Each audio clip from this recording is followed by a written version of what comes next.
Good morning, everyone, and welcome to the class.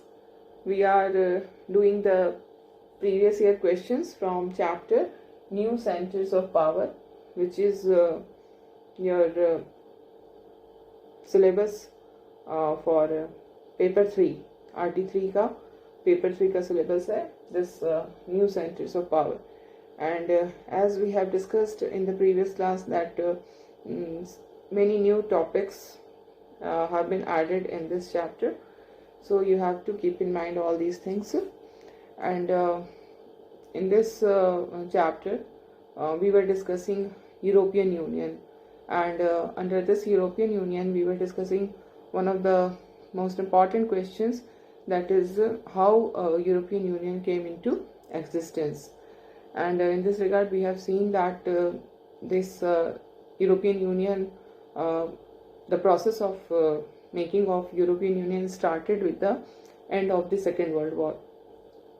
Because Second World War devastated Europe, the economic condition of Europe became very deplorable, and in that situation it got financial aid from America under Marshall Plan. And then we have also seen that the Organization for European Economic Cooperation, OEEC, was established in order to channelize the aid from the US. And after it was established, OEEC was established in the year 1948, and then we see that this cooperation among European countries increased year by year. New organizations came into existence, and their cooperation, especially economic and commercial and trade relation related cooperation, was increasing.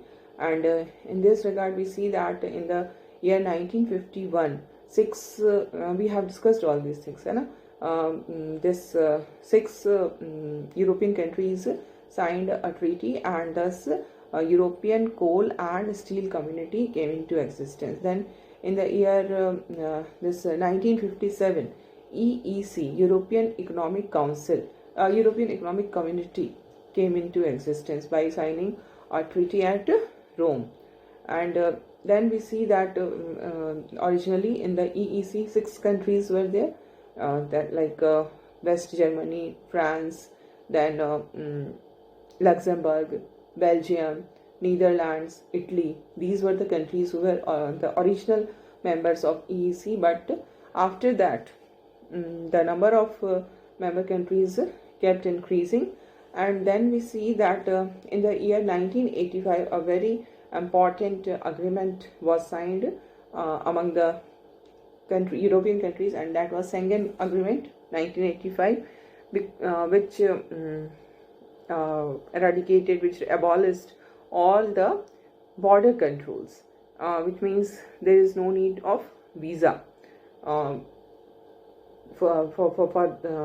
people to go from one European country to another European country, those who have signed this treaty. ठीक है? And 1985 के सेंगन agreement के बाद फिर से हम देखते हैं कि EEC जो था, European Economic Council, that also came to be known as EC, European Community. European Economic Community जो था वो यूरोपियन कम्युनिटी के नाम से जाना जाने लगा.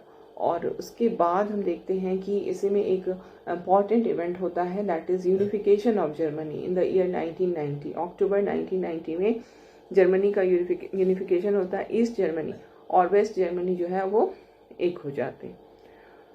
और इसी के साथ जो नेक्स्ट ट्रीटी होती है 1992 में, maastricht की ट्रीटी.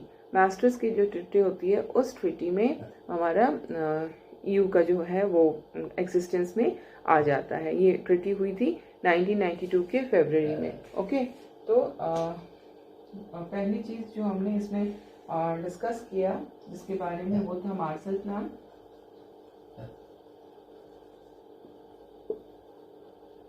इसके बाद जो नेक्स्ट हमने देखा, मार्शल प्लान के अंदर ही organisation for European economic cooperation का फॉर्मेशन होता है. और इसके बाद क्या होता है, OEEC के बाद जो नेक्स्ट होता है वो है European Coal and Steel Cooperation, ECSC, okay. And उसके बाद नेक्स्ट जो स्टेप होता है उसमें क्या बनता है, EEC बनता है। और भी बहुत सारी चीज़ें हैं बट जो इम्पोर्टेंट है we are discussing only those, European Economic Community, और यही यूरोपियन कम्युनिटी के नाम से बाद में जाना जाने लगता है, EC के नाम से। और एंड इसके बाद का जो मेजर डेवलपमेंट है वो है शेंगन एग्रीमेंट,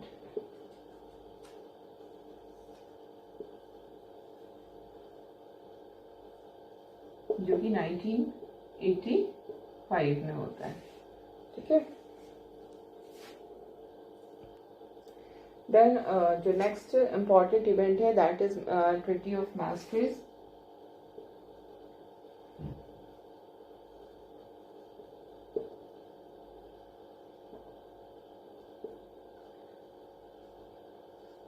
जो कि 1992 के फरवरी में होती है। और इसी ट्रीटी ऑफ maastricht से क्या होता है कि यूरोपियन यूनियन एग्जिस्टेंस में आती है। So in this way the European union came into existence, okay। These are the major events which you need to discuss, you need to write, okay। And now there is one more question, though it is the recent development, so it has not come in the previous year questions, but it is important for you. The question is what do you mean by Brexit? इस तरह के question आ सकते हैं क्योंकि ये current में ऐसा हो रहा है। ब्रेक्सिट जो है, it is what is Brexit, it is exit of Britain, okay. Britain जो है वो EU से एग्जिट हो रहा है, ठीक है। और इसके लिए ब्रिटेन में रेफरेंडम हुआ है। रेफरेंडम मतलब पीपल्स का वोट लिया गया है, and in that referendum what happened that 51.9% voters have decided that Britain should exit from the EU। तो ये exit होने का जो process है that has started, और इसी को Brexit कहा जाता है, BREXIT। तो BR से क्या हुआ,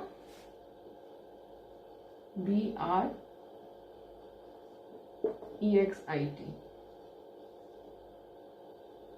अब इसमें BR से क्या हुआ, BR हुआ ब्रिटेन, और EXIT क्या हुआ, एग्जिट। तो Britain is exiting from Europe, from European union, और इसके लिए वही रेफरेंडम हुआ है। और रेफरेंडम का क्या रिजल्ट है, that should also be in your memory. 51.9% of the people, of the voters are of the opinion that Britain should leave, should exit from the EU, ठीक है। ये 1 मार्क क्वेश्चन है, ये इसमें आ सकता है ये, ठीक है। अब इसके बाद जो हमारा नेक्स्ट क्वेश्चन है, जो कि कई बार ये क्वेश्चन आए हैं, इसलिए ये बहुत ही ज़्यादा इम्पॉर्टेंट क्वेश्चन है। और the question is what are the factors which make the European Union an influential organization? What are the factors which make the European Union an influential organization? I will be writing the question first, and then we will discuss the answer, okay?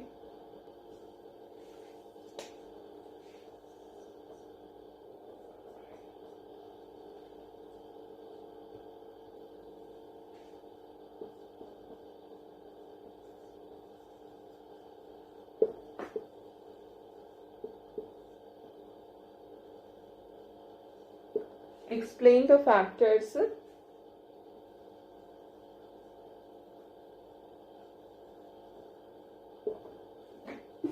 responsible for making the European Union an influential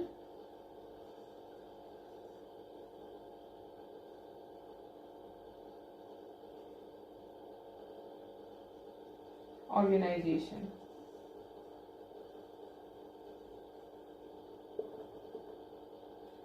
So In this question, you will have to explain the factors which make the European Union an influential organization. So in this regard, we will discuss different factors like economic factors, military factors, diplomatic and political. These are the factors. We will discuss it one by one. So first we will discuss the economic factor. In economic factor, we will see that EU is the world's second biggest economy. The first biggest economy is US, and at the second place EU is there. And what we find that the GDP of European Union is more than $17 trillion. This data is of the year 2016, and this GDP of $17 trillion is next to US. That is why it is at the second position. The data is very important. You must give these data in your answer, because it enriches your answer. Okay, answer की richness बढ़ाती है. तो data ज़रूर देना है, लेकिन सही data होनी चाहिए.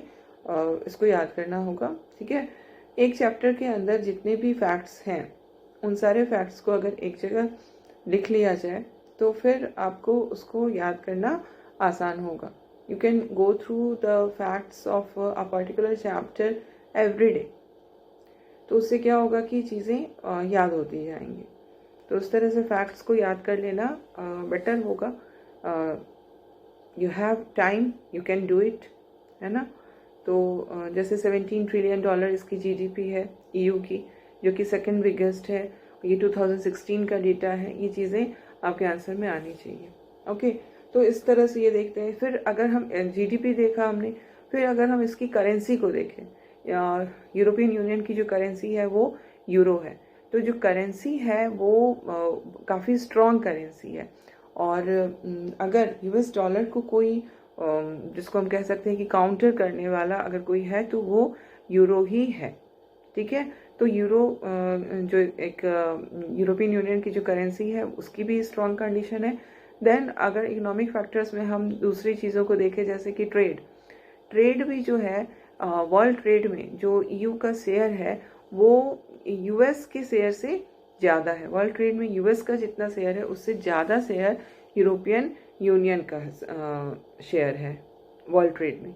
और जब वर्ल्ड ट्रेड में इसका शेयर ज़्यादा होगा तो उसका कंसिक्वेंस क्या होता है, जितना ज़्यादा शेयर होगा वर्ल्ड ट्रेड में, उससे क्या होता है कि ट्रेड डिस्प्यूट जो है वो जब भी होगा, whenever there is trade disputes तो होंगे ही. जब ट्रेडिंग होगी, चीज़ों का आना जाना लेना देना होगा, तो ट्रेड डिस्प्यूट्स होना तो है ही. तो इसमें क्या होता है कि डिस्प्यूट्स जब भी होते हैं तो वो जिसका वर्ल्ड ट्रेड में ज़्यादा शेयर है, जो ज़्यादा ट्रेडिंग करती है कंट्री, उसका जो कहेंगे हम इन्फ्लुएंस बहुत ज़्यादा हो जाता है डिस्प्यूट को अपने फेवर में सेटल करने में. तो ये एक एडवांटेज मिलता है जो कंट्री ज़्यादा ट्रेड कर रही हैं. तो ये ईयू को इससे क्या हो रहा है कि इस कंडीशन में ईयू है कि अगर ट्रेड डिस्प्यूट्स होते हैं तो वो डिस्प्यूट्स जो सेटल होंगे वो ईयू के फेवर में सेटल होने का ज़्यादा पॉसिबिलिटी होता है, क्योंकि इसका जो वर्ल्ड ट्रेड में जो परसेंटेज है वो बहुत ज़्यादा है. ठीक है, यूएस से भी ज़्यादा है. तो इसका जो इकोनॉमिक पावर है वो इसको बहुत ही इम्पॉर्टेंट इन्फ्लुएंशियल पावर बनाता है. ठीक है, और पूरे वर्ल्ड में अगर हम देखिए, एशिया, अफ्रीका और पूरे दुनिया में इसका दबदबा इस कारण से हो पाता है. ठीक है, और इसी कारण ये इकोनॉमिक फैक्टर है जो कि हम कह सकते हैं कि इसके इन्फ्लुएंशियल होने के पीछे एक बहुत बड़ा रीज़न बनता है. ठीक है, और इसके बाद अगर हम नेक्स्ट देखें तो जो हमारा यूरोपियन यूनियन है उसमें 2 ऐसे मेंबर हैं जो कि यूएन सिक्योरिटी काउंसिल के परमानेंट मेंबर्स हैं, ब्रिटेन एंड फ्रांस, है ना. तो हालांकि Britain is exiting, just now we have discussed about it that Brexit is there, but still you can use this piece of information in your answer sheet because still अभी transition में है, अभी पूरी तरह से exit नहीं हुआ है, तो you can give कि yes, there are two countries, Britain and France, who are the permanent members in the UN Security Council, and because of this permanent membership, we know the importance of being a permanent member in Security Council. तो इससे पूरे world politics पे उनका influence बहुत ज़्यादा हो चुका है. और इसके अलावे बहुत सारे जो यूरोपियन कंट्रीज़ हैं, they are the non permanent members of the EU, जो 2 साल के लिए मेंबर्स बनते हैं, उसमें बहुत सारे यूरोपियन कंट्रीज़ हैं. ठीक है, तो इस कारण से क्या देखते हैं कि EU जो है वो अपनी पोजीशन को काफ़ी कुछ एजर्ट करता है, काफ़ी इन्फ्लुएंशियल बन जाता है पॉलिटिकल और डिप्लोमेटिक मैटर्स में. वो ज़्यादा इफ़ेक्टिवली अपनी चीज़ों को अपने हिसाब से करने की कैपेसिटी रखता है. And the next factor which make it an influential organization is military factor. What we find that EU's combined armed forces are the second largest in the world. First पे US है और second पे जो पूरे European union की जो भी member countries हैं उन सबका जो ये है कंबाइंड जो आर्म्ड फोर्सेस हैं वो सेकेंड पोजीशन पर आता है.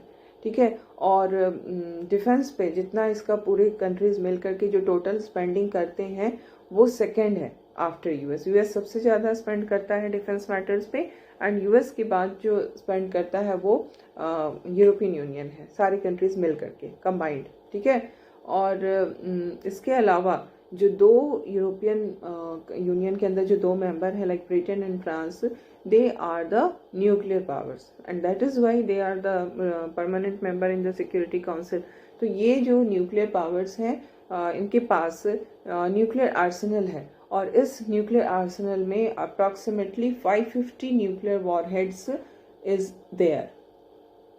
तो ये इतना ज़्यादा जो इनकी न्यूक्लियर कैपेबिलिटी है वो इसको बहुत ज़्यादा इन्फ्लुएंशियल बनाती है, इन्फ्लुएंशियल पोजीशन पर रखती है. ठीक है, इसके अलावा स्पेस और कम्युनिकेशन टेक्नोलॉजी के फील्ड में भी बहुत ज़्यादा एडवांसमेंट जो है वो यूरोपियन यूनियन की कंट्रीज़ में हुआ है. तो ये हमारे फैक्टर्स हो जाते हैं जो कि इसको इन्फ्लुएंशियल बनाते हैं. लेकिन इसकी कंक्लूज़न में हम ये लिखेंगे, ठीक है, कंक्लूज़न में हमारा होगा कि दो EU is a very influential organization, but there are some problems, some weaknesses are there which are coming in making it more powerful. क्या which are coming in the path of making it more powerful. वो क्या है problems, जैसे कि हम क्या देखते हैं कि there is lack of coordination in the foreign policy of the member countries, like when this US invaded Iraq in the year 2003. At that time what we find that Britain was with America, but France and Germany, they were against this attack. They were not supporting America. तो इस तरह से ये lack of coordination अगर foreign policy में, security policy में हो रहा है, तो it is very much important. It becomes a loophole of the it becomes a kind of weakness of the EU कि वो EU को as a unit weak बना रहा है. इसी तरह से एक और प्रॉब्लम है जो कि इसको वीक बनाती है, वो है यूरोस्केप्टिज्म. यूरोस्केप्टिज्म जो है वो ये है कि हर कंट्री जो भी यूरोपियन यूनियन का मेंबर है वो यूरो को एज अ करेंसी एक्सेप्ट नहीं करती है. ठीक है, वो उसका इसी को हम यूरोस्केप्टिज्म कहते हैं. तो ये जो हम अभी डिस्कस कर रहे हैं, these are the weaknesses of EU. हालांकि this question has not come in the previous year papers, but it is an important question, and it's not that only previous year questions are coming in the board exams. It is it is very much it must be in your mind that there must be some questions which will be completely new questions in the paper. When we will see the paper, you must go through some questions which are completely new, which have never come in the previous year. So it is important for you to go beyond these previous year questions. ठीक है, हमें focus करना है previous year paper पे ही, but not only on the previous year paper. उसके जैसे अभी यूरोस्केप्टिज्म हमने कहा, ये कभी नहीं आया है ये क्वेश्चन, बट ये एक नंबर में आ सकता है कि यूरोस्केप्टिज्म से आप क्या मीन करते हो, या एमसीक्यू में ऑप्शंस के साथ आपको दे सकता है. तो इस तरह के, और या फिर वीकनेसेस, कि यूरोपियन यूनियन के क्या वीकनेसेस हैं, what are the obstructions in the path of making it an influential organization. इस तरह के क्वेश्चंस हो सकते हैं. तो उसी क्वेश्चन के हम अभी कह रहे हैं कि पहला जो पॉइंट उसके अंदर है, या फिर इसको हम कंक्लूजन में तो देना ही है कि जब हमसे स्ट्रेंथ पूछ रहा है तो स्ट्रेंथ हम बताते हुए कंक्लूड करेंगे कुछ वीकनेसेस भी हैं, है ना. अगर वीकनेसेस पूछ रहे हैं तो हम पहले वीकनेसेस, मेन हमारा जो आंसर होगा that will be the weakness of the EU. लेकिन कंक्लूडिंग पोर्शन जो आएगा तो उसमें थोड़ा सा उसके बारे में फिर अच्छे, मतलब कैसे वो इन्फ्लुएंशियल है करते हुए हम उसको आंसर को कंक्लूड करेंगे. तो दिस इज द वे कि कैसे हम आंसर प्रिपेयर करते हैं. ठीक है, तो इसमें इस क्वेश्चन में हमने जो डिस्कस किया factors, economic, political, diplomatic and military. उसके बाद कंक्लूजन में हमें इसके कुछ लूप होल्स देने होंगे, कुछ वीकनेसेस देने होंगे जो कि हम लोग देख लिए हैं. Lack of coordination in the foreign policy, then Euroscepticism. Okay, अब जो नेक्स्ट क्वेश्चन हमारा इसमें बहुत ही इम्पॉर्टेंट क्वेश्चन बनता है, जो कि प्रीवियस ईयर में आया हुआ है, और वो क्वेश्चन है कि किस तरह से ईयू जो है वो एक इकोनॉमिक यूनियन से पॉलिटिकल यूनियन में चेंज हो रहा है. तो we will see this question.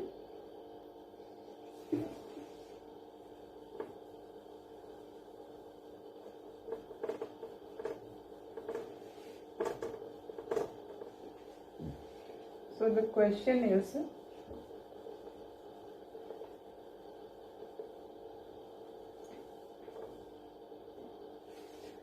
analyze the factors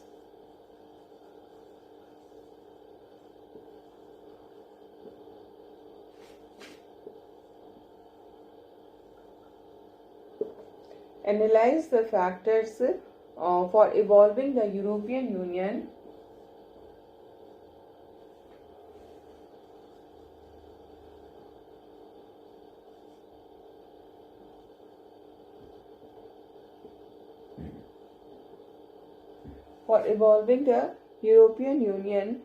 from an economic union to political one.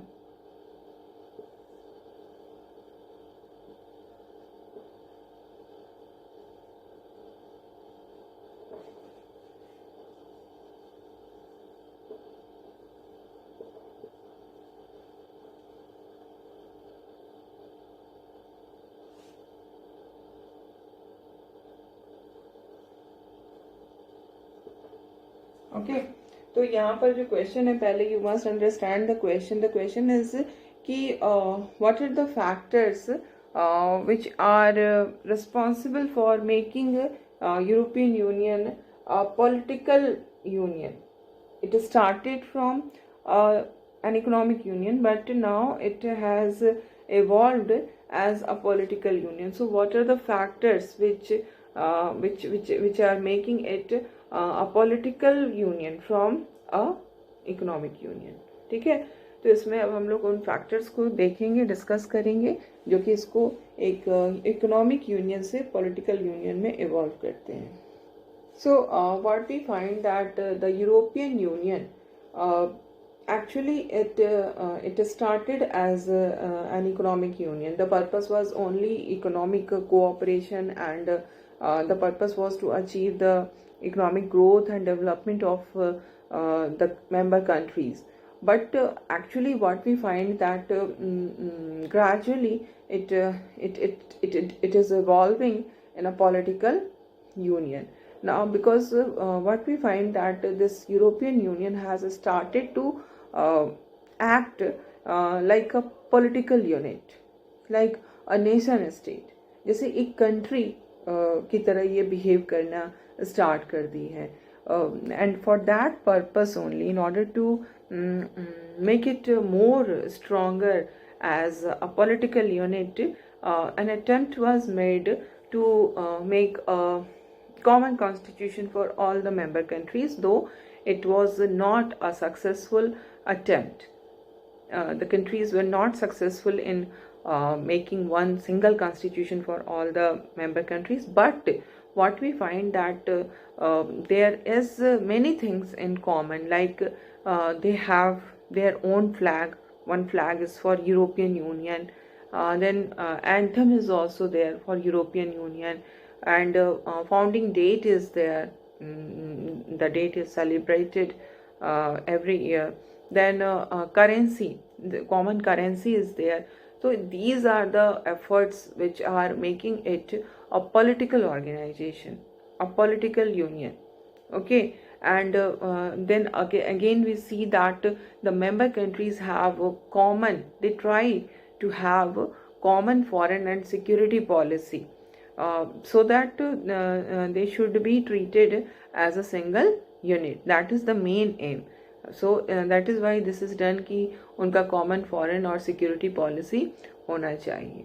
ठीक है, और यही सभी एफर्ट्स हम देख रहे हैं कि किए गए हैं यूरोपियन यूनियन की तरफ से एक पॉलिटिकल यूनियन बनने के लिए. ठीक है, और इसके अलावा हम ये देखते हैं कि it is trying to increase its membership, and many countries who were earlier in the Soviet bloc, those countries have joined European union. जो कंट्रीज पहले सोवियत ब्लॉक में थे अब उन्होंने यूरोपियन यूनियन को ज्वाइन कर लिया, जैसे पोलैंड है, लिथुआनिया है, लातविया है, एस्टोनिया है. We have discussed about these, Latvia, Estonia और लातविया, एस्टोनिया और लिथुआनिया. इनके बारे में हमने डिस्कस पहले भी किया था.